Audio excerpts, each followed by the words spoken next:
the name of God, whose mercy is profound, whose kindness is everlasting, I'm going to present before you in some 15 sessions of brief presentation a recent book that has been authored by a Pakistani Muslim scholar of Bible. The title of the book is Isaac or Ismail, the only son offered for sacrifice. It's a book that has come in the market and is available for the readers to go through.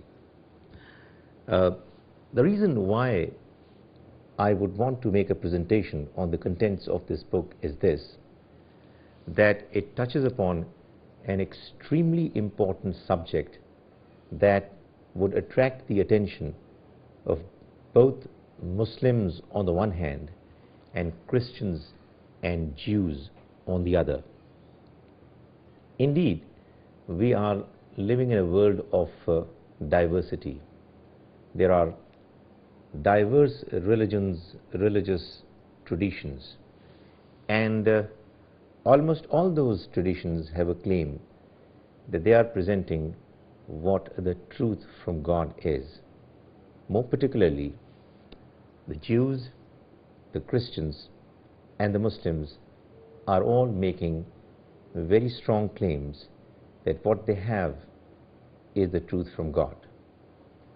Of course, for all intelligent, truth-seeking, discerning individuals, it is extremely important that they should not just accept an understanding, a claim, simply because it is presented from their tradition. It is important that what is accepted is intellectually scrutinized, investigated, and only what is acceptable, only what makes logical sense, what is supported by convincing authority should be accepted.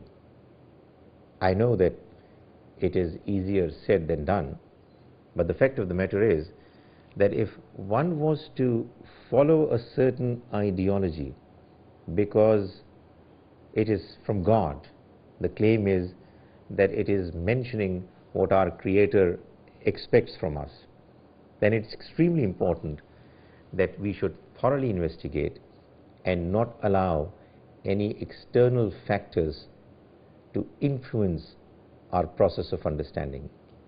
Most certainly, when we try to be objective, there are a number of impediments, obstacles. For example, if I belong to a Muslim Islamic tradition, I would be hesitant to look at the Christian and the Jewish understanding about a certain subject with an open mind. But then I have to convince myself that if I want to know the truth, on the one hand, I will continue to remain a Muslim so long as it makes more sense to me.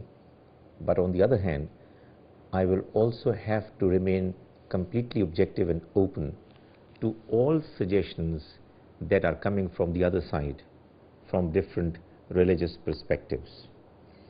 This most certainly needs to be done by the Christians and the Jews as well.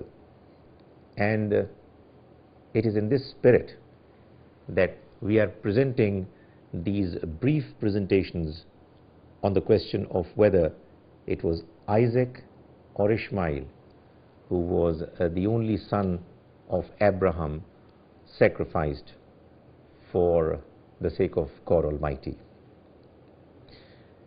One of the reasons why we have chosen this particular topic for presentation is that all Jews, all Christians know that the Muslims believe that their messenger Muhammad had presented his message with a strong claim that he too belonged to the tradition of Abraham, and that Abraham left his progeny in two nations, two branches. One were the children of Israel from his son Isaac, and the other from his elder son Ismail, who were known as children of Ismail. And the claim of the Muslims is that their prophet was from children of Ismail, and he too belonged to the tradition which was given the good tiding, the blessing in the Bible as well as in the Quran, that it is going to grow and would receive the Almighty's kindness, and they will be chosen people for the purpose of disseminating God's message.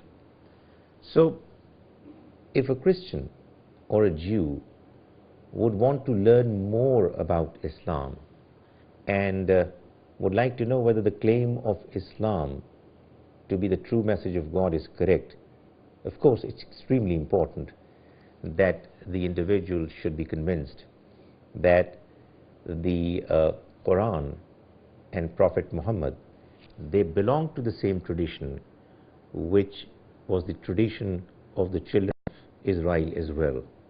So that the Muslim claim is that Prophet Muhammad is no stranger to the people who already are believing in the Bible, in the various different books that were revealed to the prophets who came in the tradition of children of Israel.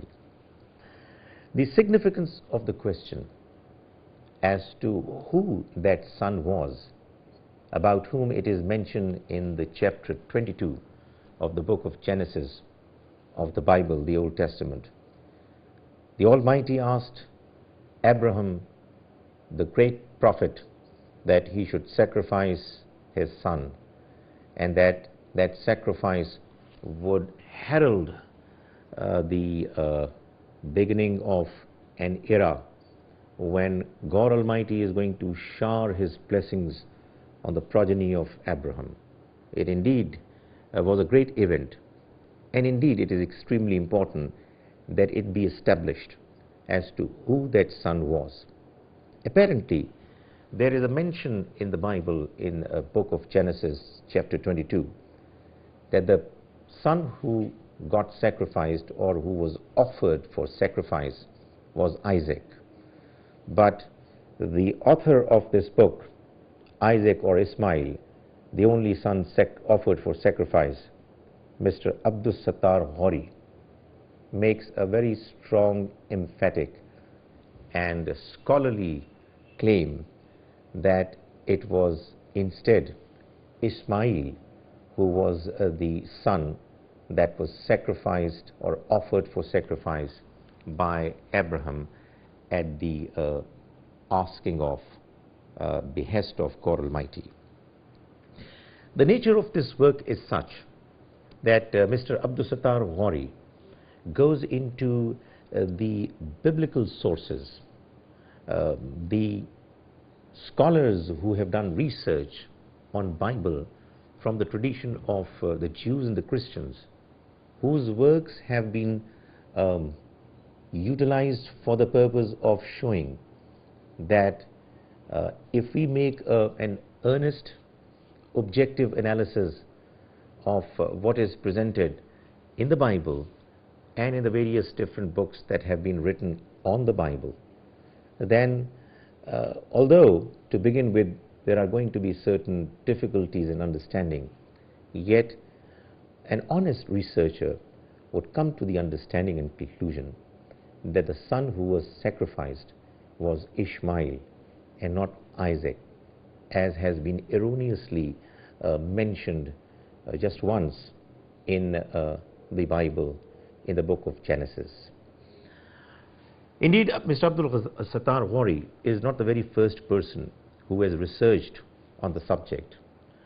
Before him, there was an eminent scholar of India, Maulana Hamiduddin Farahi, who died in the year 1930, who had written a book in Arabic, Ar-Rayhu Sahih Fi Man Huwa Zabih, and it has been translated now into English as well by Mr. Nadir Aqil Ansari. And that book too proves through very convincing arguments that indeed the son who was sacrificed was Ismail. However, Mr. Abdus Ghauri, in his book Under Review, goes a step further and utilizes extensively the works that have been published and have become popular, authored by non-Muslims, Christians and Jews, to prove the same point more convincingly and more authoritatively. We will continue this effort, and this is the first of the 15 episodes in which this entire book is going to be presented.